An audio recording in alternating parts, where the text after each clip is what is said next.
10,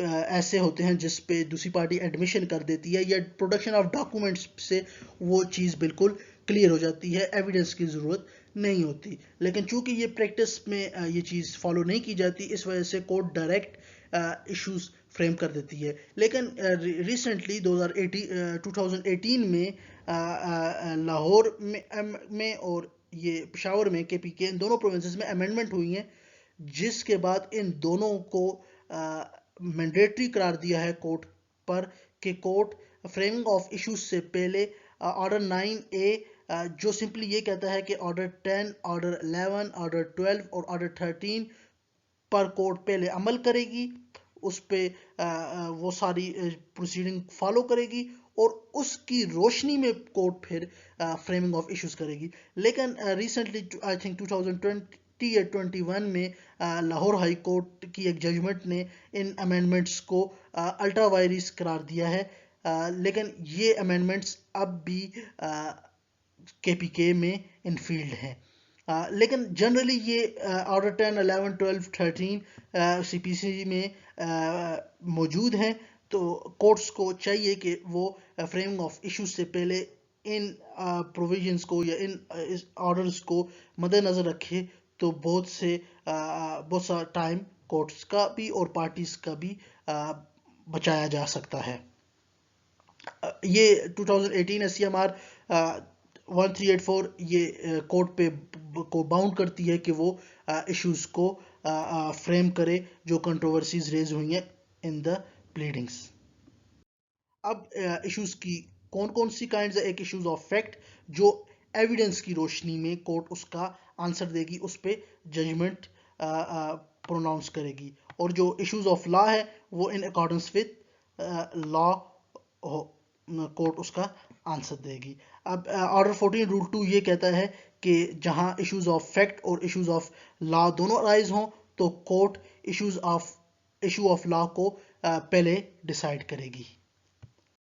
اس کے ساتھ یہ آرڈر 14 رول 5 کورٹ کو یہ پاور دیتا ہے کہ وہ پروناؤنسنگ آف ججمنٹ یا پاسنگ ڈگری سے پہلے کورٹ ایشوز کو امینڈ بھی کر سکتی ہے، اس کو فریم بھی کر سکتی ہے، ایڈیشنل بھی فریم کر سکتی ہے، اور کورٹ کسی ایشوز کو اسٹرائک آؤٹ بھی کر سکتی ہے بیفور پاسنگ ڈگری. کورٹ یہ سمجھتی ہے کہ یہ ایشو رانگلی فریمڈ ہوا ہے تو اس کو کورٹ اسٹرائک آؤٹ بھی کر سکتی ہے. اب کن مٹیریل کو سامنے رکھتے ہوئے کورٹ ایشوز کو فریم کرے گی؟ تو آرڈر 14 رول 3 یہ بتاتا ہے کہ کورٹس یہ ان تینوں کو مد نظر رکھتے ہوئے بھی فریم کر سکتی ہے ایشوز، یا کسی ایک کی روشنی میں بھی کورٹ ایشوز فریم کر سکتی ہے. اس میں سب سے پہلے ہے کہ may frame issues from allegation made on oath by the parties. اگر کوئی ایلیگیشنز کو پارٹیز نے کی ہیں کورٹ کے سامنے آن اوتھ، اس کے روشنی میں بھی کورٹ ایشوز فریم کر سکتی ہے. یا سیکنڈ ہے allegations made in the pleading, جو ایلیگیشنز جو باتیں پلیڈنگز میں کہیں گئیں، پلیڈنگز کی روشنی میں ایشوز فریم ہوگی. یا انٹیروگیٹریز جو آرڈر 11 ہے اس کے پروسیجر کے بعد بھی اس کی روشنی میں بھی کورٹ ایشوز فریم کر سکتی ہے. اس کے ساتھ ساتھ کورٹ ایشو فریم کر سکتی ہے from the contents of the documents. یہ آرڈر 13 ہے کہ اس کی روشنی میں بھی کورٹ کر سکتی ہے. اور یہ جو ایلیگیشنز میڈ آن اوتھ یہ آرڈر 10 ہے، اس کا رول 2 ہے. اس میں کورٹ ایگزامینیشن آف پارٹی کرے گی آن فرسٹ ہیئرنگ، اور اگر اس سے جو نتیجہ نکلتا ہے کورٹ اس کو ریکارڈ کرے گی ان رائٹنگ اور اس کو پارٹ آف دا ریکارڈ بنائے گی. تو ان تین چیزوں کو یا کسی ایک کو بھی مد نظر رکھتے ہوئے کورٹ ایشوز فریم کر سکتی ہے. اگر اب کوئی ایشو فریم نہیں کیا گیا اور کورٹ سے غلطی سے کوئی ایشو رہ گیا ہے اور کورٹ نے وہ ایشو فریم نہیں کر سکی کورٹ، تو اس میں جنرل رول تو یہ ہے کہ اگر کوئی مٹیریل کوسچن تھا اور کورٹ نے اس پہ جو ہے وہ ایشو فریم نہیں کیا اور نہ ہی اس پہ ایویڈنس بھی آیا ہے، تو پھر جو ہائر کورٹ ہوگی وہ اس کو ریمانڈ بیک کر دے گی اور اس پہ دوبارہ سے ایشو فریم کیا جائے گا. یا جو اپلیٹ فارم ہے وہ خود ایڈیشنل ایشو فریم کر کے کیس کو ریمانڈ کر سکتی ہے اور اس پہ جو ہے وہ ٹرائل کورٹ کو یہ حکم جاری کر سکتی ہے کہ اس ایشوز کو جو میں نے فریم کیا ہے، یا یہ حکم دے سکتی ہے کہ آپ اس کو دوبارہ ایشو فریم کریں، جو مٹیریل چیز رہ گئی ہے، اور اس پہ دوبارہ ایویڈنس کی روشنی میں آپ فیصلہ کریں۔ لیکن کچھ کیسز ایسے ہیں جہاں پہ ایشو تو فریم نہیں ہوا، لیکن جو مٹیریل کوسچن اس میں انوالو تھا اس پہ ایویڈنس آیا ہے، تو کورٹ کو یہ پاور حاصل ہے کہ وہ ایویڈنس کی روشنی میں اس پہ اس کا ججمنٹ اس پہ دے سکتی ہے۔ یہ 2012 SCMR 2012 ہے، یہ کہتا ہے کہ naan framing of a specific issue on a particular question of fact involve in the case, تو power of court to decide such question on the basis of evidence led by the parties in support of their respective stances۔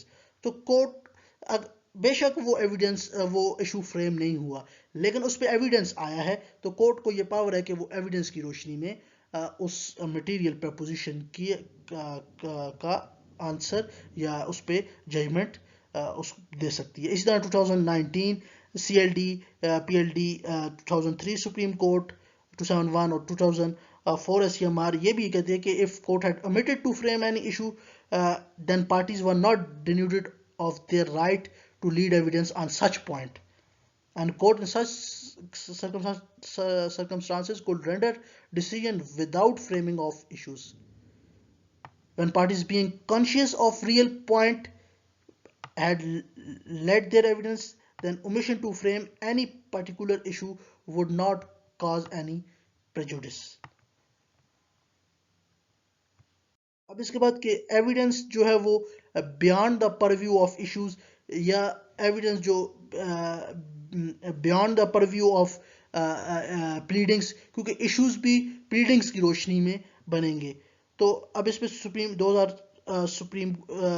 SCMR 1172 supreme court کی judgment ہے، اس میں یہ کہا گیا کہ parties are not entitled to set up a case or lead to evidence on issue which do not arise from their pleading. Parties are legally bound by their pleading and thus evidence must be restricted to points in controversy stricto sensu۔ تو parties pleading سے ایک چیز pleadings میں ہے ہی نہیں تو اس کے باہر ایویڈنس پارٹیز نہیں لا سکتی، اور ایک پلیڈنگ سے باہر ایویڈنس لا کے اور ایک نیا کیس سیٹ اپ پارٹی نہیں کر سکتی، اور اس کو کورٹ اللیگل کہے گی، بلکہ پارٹی کو جو ایشوز بنے ہیں ان کی پلیڈنگز کی روشنی میں اسی پر اپنا ایویڈنس لانا ہے، اور اسی کی روشنی میں کورٹ نے فیصلہ کرنا ہے۔ تو یہ تھی آج کی ہماری ویڈیو۔ اگر آپ کو ہماری یہ ویڈیو یہ پسند آئی ہے تو چینل کو سبسکرائب بھی ضرور کیجیے گا، اور ویڈیو کو لائک بھی ضرور کیجیے گا۔ جزاک اللہ خیرا۔